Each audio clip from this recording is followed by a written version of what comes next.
All right, welcome back to the show. Good to have you here.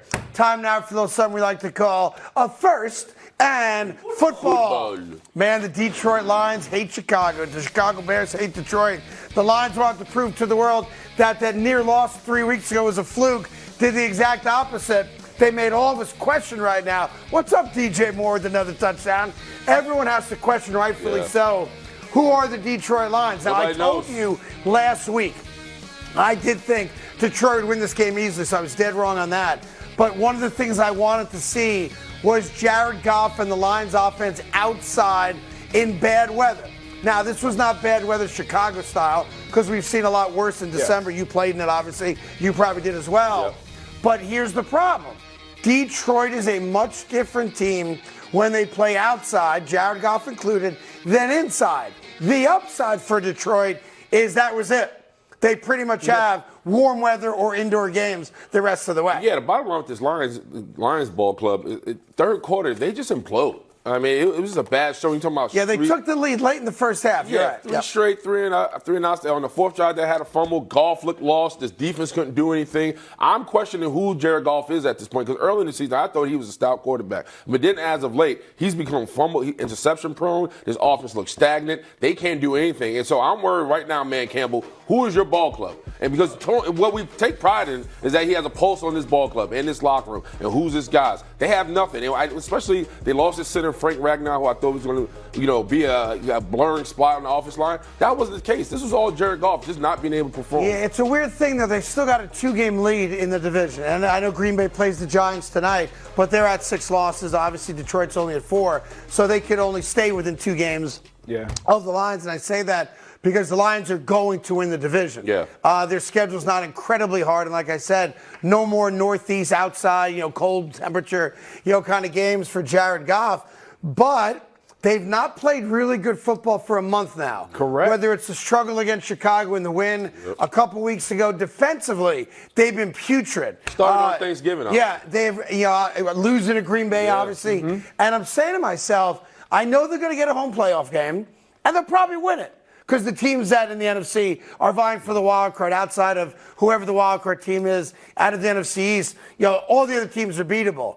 But I can't trust the Detroit Lions now. No. And the reason why is because you mentioned it a little bit. Jared Goff is turning the ball over at an obscene rate. And fumbling the ball. You just can't, at this stage in the season, you cannot turn the ball over. When the weather starts to shift, when you're outdoors, the questions that we have surrounding Jared Goff outdoors, you got to be able to protect the ball. Look at these numbers. Week 1 through 10, look at the turnovers, and then since then, it's just ridiculous. And to your point, Greg, prior to that Seattle game at home, one bright spot for him is that he didn't turn over the ball. That he protected the football. How he was so money within his offense.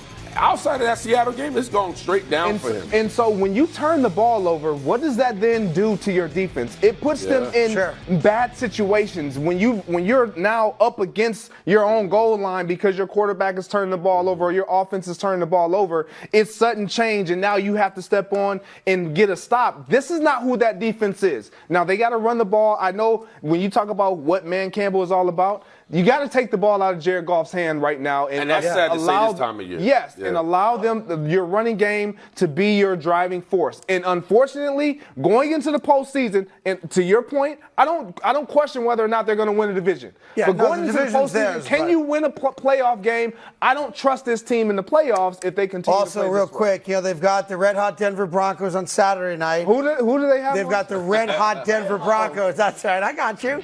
And then, of course, interesting, they got the Cowboys sandwiched in between 2 games against a division rival. And while the Vikings are obviously going the wrong way, and they're not getting the quarterback play they thought they were going to get after that early start by Dobbs, it's hard to beat a division rival twice in 3 weeks. So Detroit gets in, but they might limp in, which brings, of course, up the obvious question and the concern I have is whether or not Christian Harper is going to leave Jared Goff That's a fair question, no? I mean, he keeps turning the ball over. She need to do something to get him right. She might be like, who we drafted? Like, who's next? I'm just saying. I'm concerned for Jared Goff when it comes to that. But Greg makes a good point. All the quarterbacks, we keep seeing good quarterbacks, at least top 10 quarterbacks, they're playing well this time of year. Yeah, he's the one time at the time it seems like his arrow was going Let's down. go to second in football, and that's Jake Browning leading the Cincinnati Bengals to really what was an easy win. 31-14, second straight win with Jake Browning. The Bengals are now over 500, and they're not going anywhere, Cincinnati. I'm sorry. I give them a lot of credit for how they played with a backup quarterback. Give Browning credit. He's made himself a multimillionaire as a backup quarterback for the next 10 years of his life, so it's all good in the hood when it comes to that. But don't get it twisted. These Cincinnati Bengals aren't going anywhere unless you want to tell me that it proves that Joe Burrow is a system quarterback and anybody can step right in and lead the Bengals to 30 points of offense, which I'm sure you guys are both going to tell me, right, Greg? No, or is that just Brock Purdy? He's the only system quarterback, is that right? Brock Don't Purdy, listen to I'm it, not Greg. saying Brock Purdy is a system quarterback, so stop it. What Jake Browning is doing has been impressive.